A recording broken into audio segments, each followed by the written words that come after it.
নমস্কার। টুকরো কথায় রামায়ণের পরবর্তী গল্প নিয়ে চলে এসেছি। গতদিন বলেছিলাম যে সুগ্রীবের সঙ্গে বালির যুদ্ধ হওয়ার পর সুগ্রীবকে কথা যেরকম দিয়েছিলেন শ্রীরামচন্দ্র, বালিকে বধ করা হয়েছে, সুগ্রীব রাজত্ব পেয়ে গিয়েছে। এবার তখন যেহেতু বর্ষাকাল শুরু হয়ে গিয়েছে, বর্ষা ঋতুতে কিভাবে বিভিন্ন জায়গায় সীতাকে অন্বেষণ করতে যাবে তাই কিছুদিনের একটা বিরাম দিয়ে বর্ষা ঋতুর পরে খোঁজা হবে। এরকম প্রায় 3-3.5 মাস কেটে যাওয়ার পরে বর্ষা ঋতু চলে গেলেও সুগ্রীব কিন্তু একদম ভুলেই গিয়েছে নিজের ডিউটির কথা। সে আনন্দে মশগুল আর কি, এরকম অবস্থা। সেরকম অবস্থায় শ্রীরামচন্দ্র আবার লক্ষ্মণকে পাঠিয়েছে সুগ্রীবের রাজসভায় তাকে স্মরণ করানোর জন্য যে তুমি যদি নিজের ডিউটিটা ঠিক মতো না করো, আমাকে যা কথা দিয়েছো না করো, তাহলে কিন্তু আমার কিন্তু এতটুকুনিও কাল বিলম্ব হবে না বালির মতো তোমার অবস্থা করতে। তারপর আবার সুগ্রীব সেই সমস্ত বানরদের দিয়ে ছোট ছোট দল ভাগ করে উত্তরে, দক্ষিণে, পূর্বে, পশ্চিমে বিভিন্ন প্রান্তে পাঠায় সীতার খোঁজ করার জন্য। এখানে যেই ভৌগোলিক ব্যাখ্যাগুলো দিয়ে রয়েছে, মানে সুমাত্রা, জাভা, আফগানিস্তানের হিংলাজ, বিভিন্ন জায়গার নাম এবং তার বর্ণনা সহকারে দেখলে মনে হয় যেন অনেক ভৌগোলিক জ্ঞান নিয়েই এই গল্প বা এই অংশের লেখা বাল্মীকি করেছিলেন। হয়তো বা তখন ভারতবর্ষ এতটা বিস্তৃত ছিল, অথবা সেই সমস্ত জায়গার সঙ্গে যোগাযোগ ছিল, তাই জন্যে এদিক বিভিন্ন জায়গায় লোক পাঠানো হয় খোঁজ করার জন্য।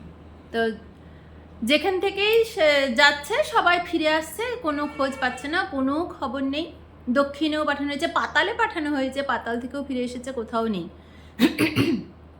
এরকম যখন খোঁজ হচ্ছে তখন বালিপুত্র অঙ্গদ সে আবার কিছু একটা ছোট দল করে যে নিজের ভাইকে রামের সঙ্গে মিলে মেরে ফেলেছে, কদিন বাদে আমাকেও এরকমই করবে, এরকম বলে একটা আলাদা দল সে গঠন করছিল।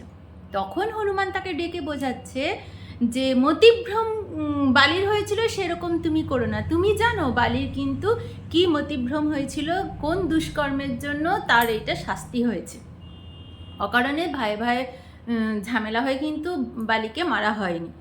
তাই তাকে আবার বুঝিয়ে সুঝিয়ে ঠিক পথে এনে একসাথে সীতার অন্বেষণে বেরোচ্ছে। তারা দক্ষিণে যাচ্ছে, হনুমান, অঙ্গদ, তার সঙ্গে আরও রয়েছে বানর, জম্বুবান রয়েছে। জম্বুবান হচ্ছে এরা বানর বেশি, জম্বুবান ভাল্লুকের বেশি। আর তারা এবার পৌঁছেছে বিন্ধ্য পর্বতে। সেখানে থাকে গরুর পুত্র সম্পাতি। একদম অবস্থা খুব খারাপ, জরাজীর্ণ তার অবস্থা, তার ডানা নেই, পুড়ে গিয়েছে তার ডানা, তাই সে উড়তে পারে না। বিশাল একটা পাখি, সে ওইখানে থাকে। এবার দূর থেকে সম্পাতিকে দেখে অঙ্গদ, হনুমান এরা নিজেদের মধ্যে আলোচনা করছে যে এ কোনো রাক্ষস পক্ষী, আমাদের সবাইকে খেয়ে নেবে, সীতাকে খুঁজতে গিয়ে আমরা তো কেউ বাঁচবই না, এই পাখি আমাদেরকে খেয়ে নেবে।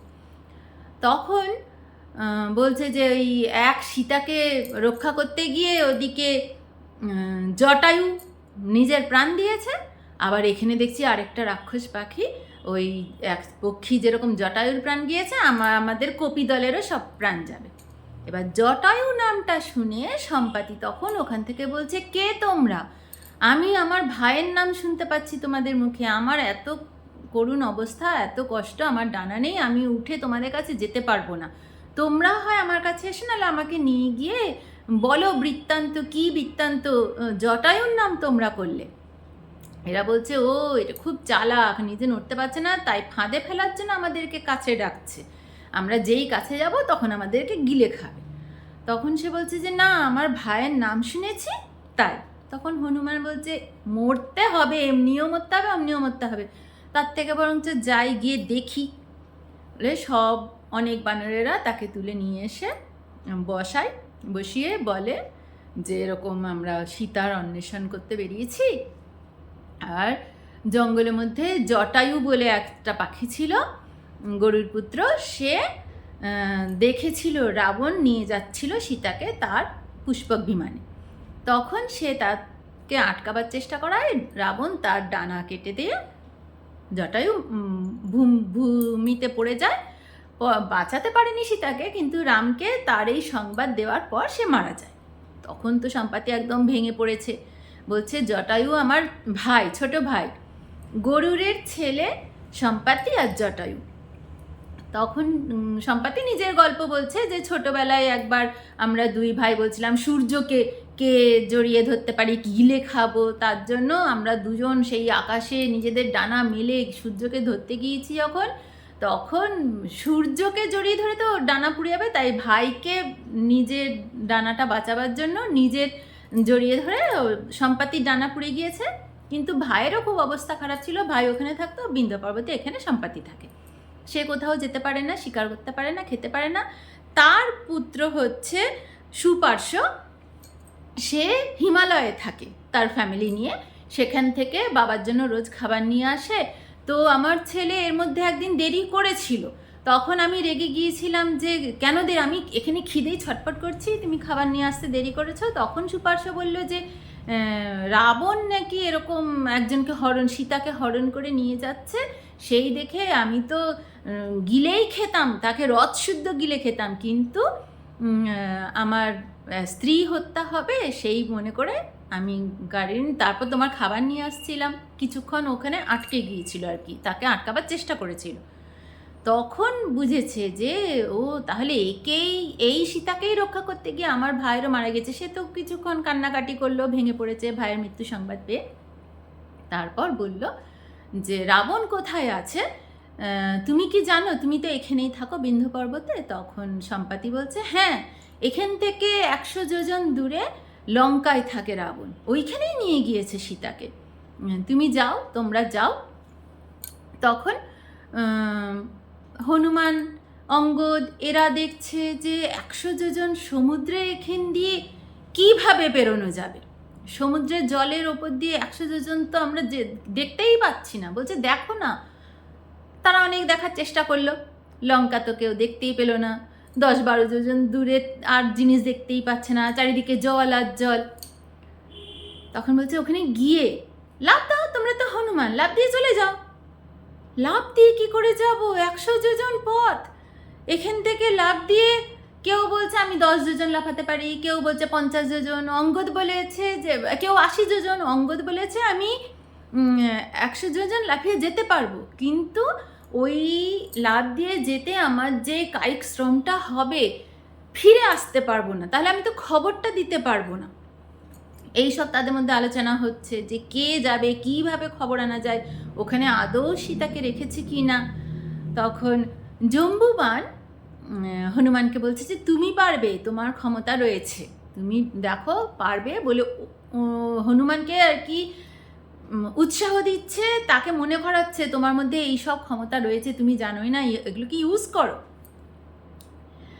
এরপর হনুমান রাজি হচ্ছে সমুদ্রে সে 100 যোজন পথ লাফ দিয়ে যাবে বলে। এখানে একটা ছোট কথা সংযোজন করি যে আমরা এই যে হনুমান লাফ দিয়ে যাচ্ছে, আমরা ভাবি যে এক লাফে বা আকাশে উড়ে যাচ্ছে বোধহয়, কিন্তু বাল্মীকি যেরকম বর্ণনা করেছেন, আমার তো সংস্কৃত পড়া অত অভ্যাস নেই, তবু দুটো শ্লোক আমি একটুখানি দেখে বলছি। এইটা বলার কারণ হচ্ছে যে উনি কিভাবে ব্যাখ্যা করেছেন।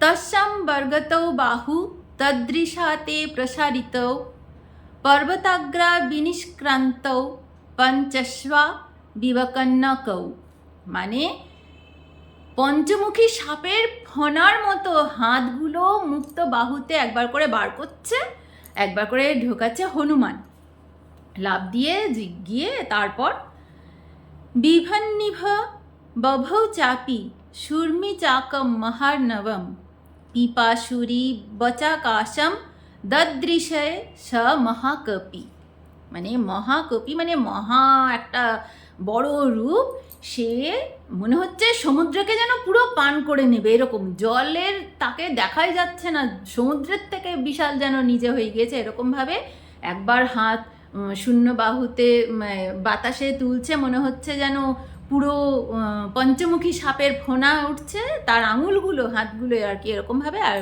জলের ফেনারাশি এমন চারদিকে ছড়িয়ে পড়ছে যেন আকাশ হয়ে গিয়েছে, আকাশে মেঘের রাশি তৈরি হয়েছে। তার মানে এমনভাবে বর্ণনা করা হয়েছে, সাঁতারে যে বাটারফ্লাই স্ট্রোক একটা সুইমিংয়ে রয়েছে, ঠিক ওই রকম যেন হনুমান ওই রকম বাটারফ্লাই স্ট্রোক দিয়েই সাঁতরে গিয়েছিলেন। আর মনে হচ্ছে জলের ফেনারাশি যেন মেঘে পরিণত হয়েছে, মানে এমন বর্ণনা যেন এটা আকাশ হয়ে গিয়েছে মেঘ, হনুমান মনে হচ্ছে যেন উড়ে যাচ্ছেন। আসলে কিন্তু হনুমান 100 যোজন পথ সাঁতরে গিয়েছিলেন। আর এই পথে বিভিন্ন রকমের যে বিপর্যয় হয়েছে, সমুদ্রে যা যা বিপর্যয় আসার কথা ঠিক সেই রকম বিপর্যয়গুলোই এসেছে। কখনো পর্বত রয়েছে, কখনো অনেক ওখানে রয়েছে বিভিন্ন কুমির, এত কুমির সেই একজন না তাকে গিলে খাচ্ছে, তার থেকে রক্ষা করে কিভাবে শেষ পর্যন্ত লঙ্কায় পৌঁছাচ্ছেন। তাহলে আমরা দেখেছি যে আমরা যেরকম মায়াবী বা একটা সুপার ন্যাচারাল মতো কিছু ঘটছে, জাদু মতো, এরকম কিন্তু বাল্মীকি রামায়ণে নেই। উনি এমন সুন্দর ব্যাখ্যা করেছেন যেন মনে হচ্ছে আকাশে উড়ে যাচ্ছে এরকম, কিন্তু সাঁতরেই যাচ্ছেন সমুদ্রে, একদম অবাস্তব। হনুমান কখনো লাফিয়ে উড়ে উড়ে যাচ্ছে যেটা আমাদের কাছে মনে হয়েছে, কিন্তু ভালো করে দেখলে দেখা যাবে হনুমান সাঁতরে গিয়েছেন। এবার লঙ্কায় পৌঁছে গিয়েছেন। লঙ্কায় পৌঁছে চারিদিকে খুঁজে বেড়াচ্ছেন, সীতাকে তো কোথাও খুঁজে পায়নি, এখানে সেখানে এত বৈভব, এত সুন্দর। আর রাক্ষসদের বর্ণনা, মানে হনুমান গিয়েছে মানে সেখানে সব ব্যাপার স্যাপার হাবভাব সব দেখে নিতে হবে আর কি, এইরকম গিয়েছে।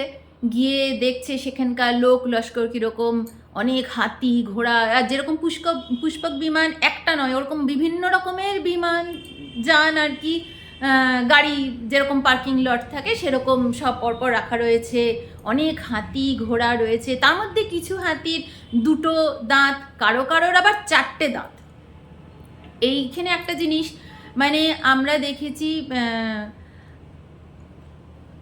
আমাদের যে আইস এজ, তারপরে আমাদের এই এখন হিমবাহ এজ এসেছে, এইরকম চেঞ্জে আগের আইস এজে 4টে দাঁতের হাতি ছিল, সেই 4টে দাঁতের হাতি এখন আর নেই। তাহলে এইটা কিন্তু বর্ণনাটা দেখুন, বলছে যে অনেক হাতির 4টে দাঁত ছিল, তার মানে সেই যুগে 4টে দাঁতের হাতি ছিল, তার জন্যই না তার সাহিত্যে এইটা প্রকাশ পেয়েছে। তাহলে 4টে হাতির দাঁতের উল্লেখ বাল্মীকি রামায়ণে আমরা পেলাম। এরকম দেখে তারপরে রাবণের প্রাসাদে প্রবেশ করেছে। সেখানে দেখছে অনেক রাক্ষস, বেশ কেউ কেউ খুব সুন্দর, কেউ কেউ কালো বাজে, আবার কেউ কেউ সাধারণ দেখতে, মানে বিভিন্ন রকম আমাদের যেরকম সমাজে হয়, কেউ খুব সুন্দর, কেউ সাধারণ দেখতে, কেউ বাজে দেখতে। আমাদের মতনই রাক্ষস, মানে এমন নয় যে দাঁত নখ দিয়ে তারা এরকম বেরিয়ে রয়েছে ভূত পেতনির মতো, এরকম নয়, সাধারণ মানুষের মতনই তারা, কিন্তু তাদের জাতটা রাক্ষস জাত আর কি। তাদের বাড়ি ঘরদোর কীরকম, কোথাও কোথাও লক্ষ্মীর স্ত্রী পুজোর যে এরকম আয়োজন করা, স্বস্তিক চিহ্ন দেওয়ালে, এগুলো হনুমান সব লক্ষ্য করেছেন যে এগুলো রয়েছে, তার মানে তারা ওই পুজো আচ্ছা এসব করে। এবার রাবণের প্রাসাদে ঢুকেছে, একটা অনেক বড় ডাইনিং হল মতো, সেখানে অনেক খাবার দাবার, মাংস অর্ধেক খাওয়া প্লেট সব পড়ে রয়েছে। সেখান থেকে গিয়ে বিভিন্ন ঘরটার দেখে একটা শয়নকক্ষ, সেই শয়নকক্ষ অনেক বড়, সেইখানে দেখছে বিশাল লাক্সারিয়াস একটা শয়নকক্ষ, মাঝখানে একটা বড় শয্যা, সেখানে রাবণ ঘুমোচ্ছে, তার একটাই মাথা, 2টোই হাত দিয়ে ঘুমোচ্ছে, তার বিছানায় আরও সুন্দরী সব রমণী রয়েছে, আর ওই ঘরে প্রায় শতাধিক নারী, তারা সবাই সুরাপান করে একেবারে নেশায় ঘোর বুধ হয়েছে, ঘর একদম মানে ঠিক একটা ডিস্কো মতো যেরকম নাইট ডিস্কোগুলো যেরকম আমরা ছবি দেখি সিনেমাতে, ওই রকম টাইপের আর কি, নেশায় বুঝ সবাই, ঘর ধোঁয়া ভর্তি, আর টলমল করছে, কেউ সুস্থ নেই সেখানে আর কি, এরকম। আর অনেক নারী সেখানে, শতাধিক নারী, তাদের মধ্যে কেউ কেউ আবার খুব সুন্দরী। এরা কারা? এইটা আবার ব্যাখ্যা দিয়েছেন ঋষি বাল্মীকি, যে এদেরকে রাবণ সবাইকে ধরে এনেছে, অপহরণ করে এনেছে, কারোর বউ কারোর মেয়ে, তাদের জোর করে বলপূর্বক ধরে এনেছে। সীতাকে রাবণ অনেকবার বলেছে যে আমি এরকম অনেককে এনেছি, তুমি রাজি হয়ে যাও, তাহলে তোমাকে এদের সকলের হেড করে দেবো, তুমি মহারানী হয়ে থাকবে, আমার প্রাসাদের মহারানী হয়ে থাকবে, এরকম সীতাকে অনেকবার রাবণ বলেছে নিজের মুখে। তাই এরা হলো সেই রমণীরা। এখানে ঢুকে হনুমান মানে নিজের এত অস্বস্তি হচ্ছে এখানে ঢুকে, যে সীতা সম্বন্ধে যা শুনেছি এখানে সীতা থাকতে পারে না বলে ওখান থেকে হনুমান বেরিয়ে আসছে।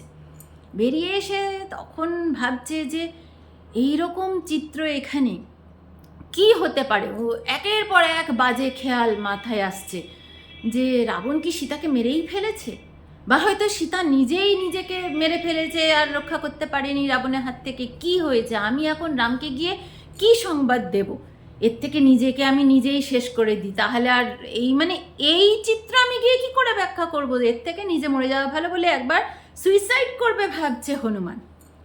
ঠিক এইখানেই একটা এত সুন্দর মোটিভেশনাল স্পিচ আমরা বলি, রামায়ণে হনুমানের মোটিভেশনাল স্পিচও আমাদের কিন্তু অনেক আমরা নিতে পারি।